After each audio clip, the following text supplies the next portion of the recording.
صحیح. اچھا اب جو ہے دشمن کی روانگی اور اوتاس میں پڑاؤ. اس فیصلے کے بعد مسلمانوں سے جنگ کے لیے ان کی روانگی عمل میں آئی تو جنرل کمانڈر مالک بن عوف لوگوں کے ساتھ ان کے مال مویشی اور بال بچے بھی کھینچ لایا اور آگے بڑھ کر وادی اوتاس میں خیمہ زن ہوا.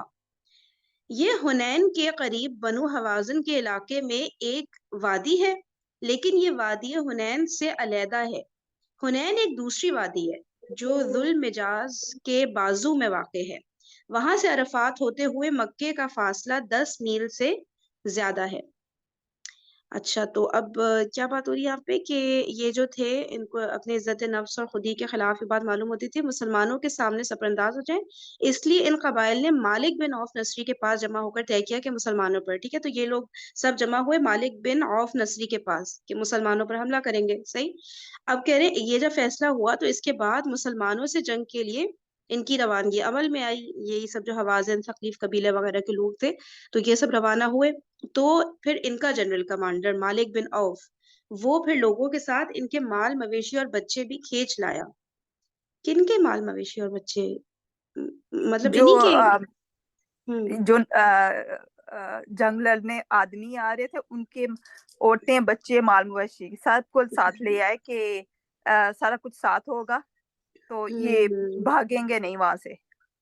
اچھا اچھا اچھا، صحیح صحیح صحیح، سبھی کو لے آئے. ایکچوئل یہ مالک بن عوف جو تھا یہ نوجوان تھا اور اس کی پہلی جنگ تھی. جنگجو تو تھا لیکن ینگ تھا، تو اس نے یہ سوچا کہ یہ لوگ بھاگے نا. اور ایکچولی ان جو قبیلے ہیں ان کو تھا ڈر کہ نبی پاک صلی اللہ علیہ وسلم اب فتح مکہ سے فارغ ہو گئے، اب ہماری طرف آئیں گے، وائی ناٹ وی ہم لوگ پہل کر لیں نا اس میں اس سے پہلے کہ وہ آئیں ہم جنگ سٹارٹ کرتے ہیں، حملہ اچھا کرتے ہیں. اچھا، صحیح صحیح، زبردست. اچھا تو یہ بات ہو رہی ہے یہاں پہ، ٹھیک ہے. تو لوگوں کے ساتھ ان کے مال مویشی اور بچے بھی یہ کھینچ کر لے آیا نا کہ اب یہ بالکل بھاگنے نہ پائے یہاں سے نا، جنگ ہو کر رہے. اور آگے بڑھ کر وادی اوتاس میں خیمہ زن ہوا. ٹھیک ہے، بتا رہے پھر حنین کے قریب ایک وادی ہے. صحیح ہے. ماہر جنگ کی زبانی سپہ سالار کی تغلید کیا ہوتا ہے؟ سپہ سالار کی تغلید سمجھ پا رہے کوئی ورڈ؟ تو چلے آگے پڑھتے ہیں شاید سمجھ آئے. اوتاس میں اترنے کے بعد لوگ کمانڈر کے پاس جمع ہوئے. ان میں ورید بن سما بھی تھا. یہ بہت بوڑھا ہو چکا تھا اور اب اپنی جنگی واقفیت اور مشورے کے سوا کچھ کرنے کے لائق نہ تھا، لیکن وہ اصلاً بڑا بہادر اور ماہر جنگجو رہ چکا تھا. اس نے دریافت کیا تم لوگ کس وادی میں ہو؟ جواب دیا اوتاس میں. اس نے کہا یہ سواروں کی بہترین جولان گاہ ہے. یہ سواروں کی بہترین جولان گاہ ہے، نہ پتھریلی اور کھائیدار. اچھا فیوریبل ہے مطلب سواروں کے لیے نا. نہ پتھریلی اور کھائیدار ہے، نہ بھربھری نشیب. لیکن کیا بات ہے کہ میں اونٹوں کی بلبلاہٹ، گدھوں کی ڈھینچ، بچوں کا گریا اور بکریوں کی ممیاہٹ اور بکریوں کی ممیاہٹ سن رہا ہوں.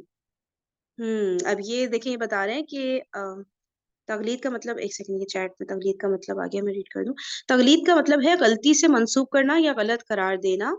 وہ درست ہوتی ہے اور غلطی نکالنے کا یہ عمل خود غلط ہوتا ہے. اچھا اوکے، جزاک اللہ. تو اب یہ بتا رہے ہیں کہ اوتاس میں جب یہ لوگ اترے تو لوگ کمانڈر کے پاس جمع ہوئے، جو ان کا کمانڈر تھا مالک بن عوف. تو اس میں بتا رہے ان میں ورید بن سما بھی تھا. ان لوگوں میں نا بہت بوڑھا ہو چکا تھا اور لیکن جو ہے جنگی بہت ماہر جنگجو رہ چکا تھا یہ. تو بس اب یہ مشورے وغیرہ ہی دے سکتا تھا تاکہ جو ہے جنگ اچھے سے یہ لوگ لڑ سکے، اور خود سے جنگ نہیں لڑ سکتا تھا.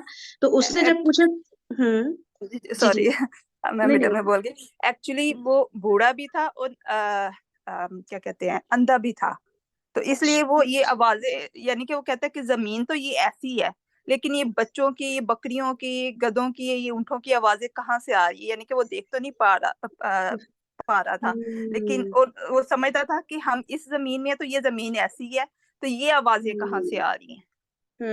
مطلب اتنی ہموار ہے اور اتنا سب کچھ نارمل ہے، تو یہ اتنی عجیب عجیب سب آوازیں اونٹوں کی، بکریوں کی، گدھوں کی پھر بچوں کا یعنی گریہ کہ ہے نا. جی جی یہ پتھریلی کھائی دار ہے، نشیبی ہے یہاں، یعنی کہ وہ کیا کہتے ہیں ریزیڈینشل ایریا نہیں تھا نا وہ.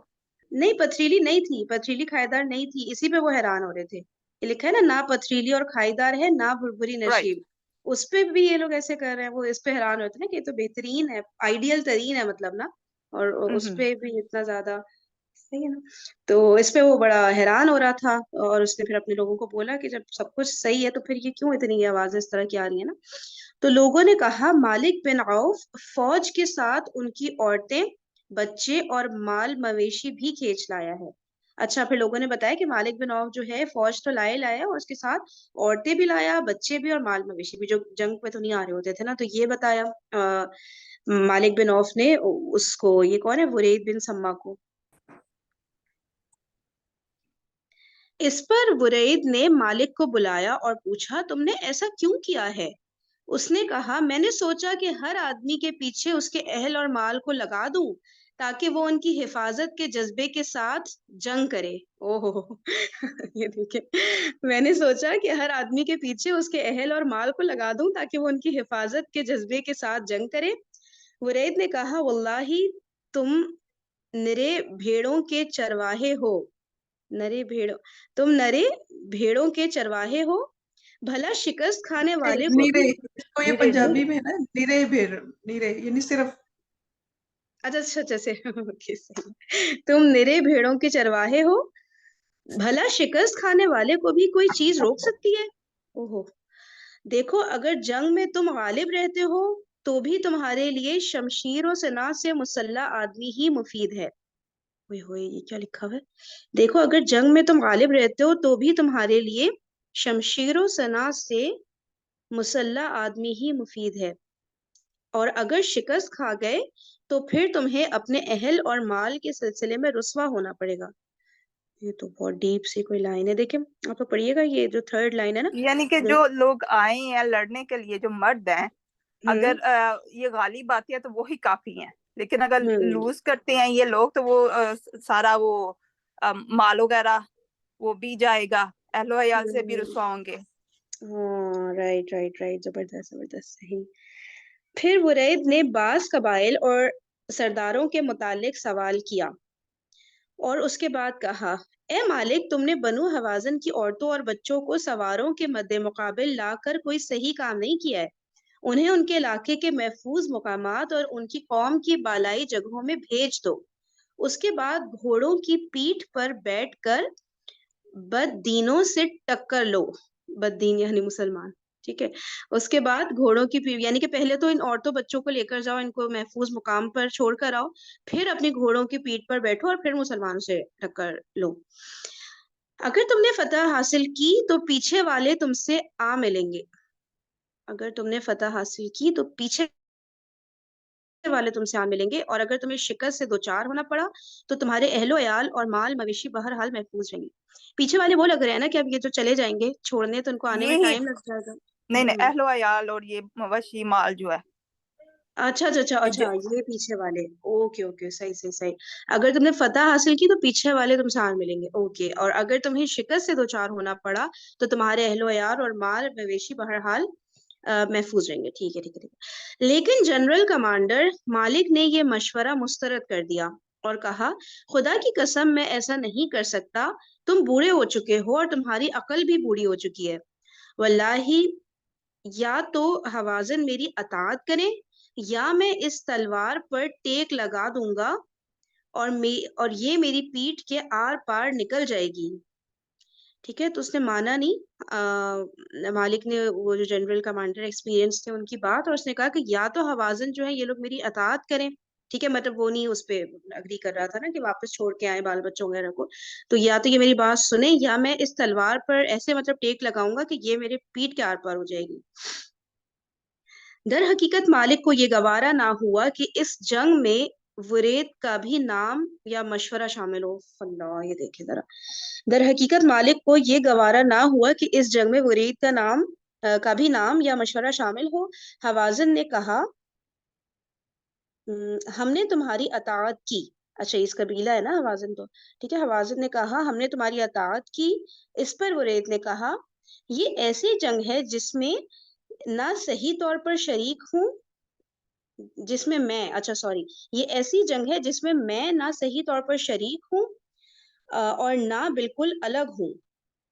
یہ کیا بات ہوئی؟ وریت تو لیڈ اچھا ورید وہی نا وہ اچھا جو بوڑھا آدمی تھا. ٹھیک ہے اس کی بات ہو رہی ہے نا. تو اس نے کہا کہ نہ میں صحیح طور پر شریک ہوں اور نہ بالکل الگ ہوں. رہی اب یہ سوری یہ دال نہیں ہے، درید نہیں ہے، درید ہے. جی اچھا واؤ سے سوری نہیں دال سے.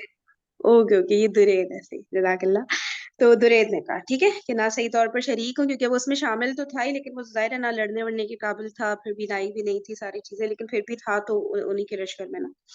تو اب یہ عربی میں جو لکھا ہے اس کا ترجمہ ہے کاش میں اس میں جوان ہوتا تگو تاز اور بھاگ دوڑ کرتا ٹانگ کے لمبے بالوں والے اور میانہ قسم کی بکری جیسے گھوڑے کی قیادت کرتا. کتنے سارے لوگوں کو ایسے فیل ہوتا ہوگا نا جو اس وقت یہ درید کا بتا رہے ہیں کہ جن کی ایک ایج ڈھل جاتی ہے اور پھر ان کو سمجھ آتی ہوگی دین کی تو ان کا کتنا دل چاہتا ہوگا نا کاش جوانی میں ہمیں یہ سب چیزیں مطلب اس سے ہم ریلیٹ کر سکتے ہیں نا اس بات کو کہ یہ باتیں سمجھ آ گئی ہوتی. اس وقت طاقت تھی اور ایک جوش تھا اور ساری چیزیں. اب ظاہر ہے پھر انسان کمزور ہو جاتا ہے ایک ایج گزر جاتی ہے تو افسوس ہی رہ جاتا ہے نا کہ کاش پہلے کر لیتے. تو جو بھی ٹائم ہے انسان اس کو ٹریجر کرے ویلیو کرے اور اس کا صحیح استعمال کرے بجائے اس کے کہ 24 گھنٹے جتنا بڑا ٹائم ہے دن کا اس کو ہم ویسٹ کرتے چلے جائیں. پھر ظاہر ہے ایک دن ہم پہ بھی بڑھاپا آ جائے گا پھر یاد کرتا ہے بندہ اپنی جوانی کے. کوئی کچھ کہہ رہا ہے کیا؟ آواز بہت ہلکی آ رہی ہے مجھے. نہیں سوری میرا انمیوٹ تھا لیکن میں یہ کہنا چاہ رہی تھی کہ ویل جو شروع سے میں آپ بول رہی تھی اس سے تھوڑا ایک ذہن میں آیا تھا لیکن جو اینڈ میں بولا اس کے مطابق نہیں ہے. لیکن یہ ایک صحابی ہیں مکتوم ہم نے بہت سارا ان کے بارے میں پڑھا ہے کہ وہ نبینا صحابی تھے بوڑھے بھی تھے. تو نبی پاک صلی اللہ علیہ وسلم جب بھی غزوات پہ جاتے تھے تو ان کو مدینہ کا یوزلی انتظام دیتے تھے. تو آگے تبوک کا جب واقعہ ہے اس میں سب کو نکلنے کا بولا گیا تھا مسلمانوں کو حکم تھا لیکن وہ بوڑھے بھی تھے نبینا بھی تھے تو نہیں جا سکتے تھے. تو انہوں نے نبی پاک صلی اللہ علیہ وسلم سے آ کے بولا کہ سب کو جانے کا حکم ہے لیکن جن کی مجبوری ہے وہ کیا کریں. تو انہوں نے کہا کہ یعنی کہ سب مسلمانوں کو حکم ہے. تو انہوں نے کہا کہ وہ لوگ عورتیں بچے اور جو بوڑھے ہیں جو نہیں جا سکتے جن کی کوئی مجبوری ہے ان کے لیے رخصت ہے. اور قرآن پاک میں اس حوالے سے آیات بھی آئیں یعنی کہ وہ یہ بھی آیا نا کہ ٹھیک ہے جو جا رہے ہیں ان کا تو پھر زیادہ کیا ہوتا ہے زیادہ ثواب ملے گا. جیسے عورتوں کو بھی ہوتا ہے نا کہ مرد جہاد پہ جاتے ہیں ان کو زیادہ ثواب ملے گا. ہم گھر میں رہتی ہیں لیکن عورتوں کا جہاد گھر میں رہنے میں بچوں کو ٹیک کیئر کر وہ اس میں ہے. تو اسی طرح ان کا بھی تھا اس طرح کوسچن کہ اگر وہ نہیں جا سکتے تو ان کی مجبوری ہے. اور سورۃ توبہ میں آیات بھی اسی طرح بیٹھے رہنے والے وہ یعنی کہ وہ دوسرے جو جانے والے سبقت لے گئے. تو اس حوالے سے ان آیات کو سن کے وہ آئے تھے کہ پھر ہمارا تو یہ مجبوری ہے. ہاں یہ بات تو بہت بالکل صحیح ہے. اچھا عورتوں کے جہاد کا ایک حدیث ہے نا اگر میں غلط ہوں تو جو بتائے گا کہ مطلب حج جو ہے یہ بھی عورتوں کا جہاد ہے. کچھ اس طرح کی بات یاد آ رہی ہے. آپ لوگوں نے کوئی اس حدیث ہے نا؟ جی ہاں کہ عورتوں اور بیماروں بوڑھوں ضعیفوں کے لیے جو جہاد ہے وہ حج ہے. اچھا بوڑھوں ضعیفوں کا بھی اس حدیث میں مجھے سب عورتیں یاد آ رہا تھا. ایک چیز پوچھنا چاہ رہی تھی کہ غزوات میں تو امہات المومنین ازواج میں سے کوئی نہ کوئی ساتھ ہوتی تھی پیارے نبی صلی اللہ علیہ وسلم کے ساتھ. ہمیں ملتی ہیں روایات ملتی ہیں کہ جب دعائیں کر رہے ہوتے تھے پیارے نبی صلی اللہ علیہ وسلم. مجھے یاد نہیں آ رہی غزوات مجھے ڈیٹیل سے پڑھنا پڑے گا. احد میں تھی بالکل. احد میں حضرت عائشہ کا آتا ہے پھر حضرت سعد کی والدہ کا آئی تھنک آتا ہے. بالکل تھی غزوات میں کیونکہ وہاں بہت دن لگتے تھے مہینوں ہو جاتے تھے جو غزوات ہوتے تھے. ایک دن کا کام نہیں تھا تو انہوں نے کھانا بھی کھانا ہوتا تھا پھر یہ جو عورتیں تھی جاتی تھی وہ زخمیوں کی بھی ٹیک کیئر کرتی تھی. اب احد میں جو آتا ہے واقعات اس میں یہ حضرت عائشہ تھی پیچھے اور بہت ساری مسلمان عورتیں تھیں وہ پھر زخمیوں کی ٹیک کیئر کر رہے تھے. ان کے زخموں کو ہیل اپ کر رہے تھے. پھر آبویسلی ان کو گھر والوں کو کھانا کھلانا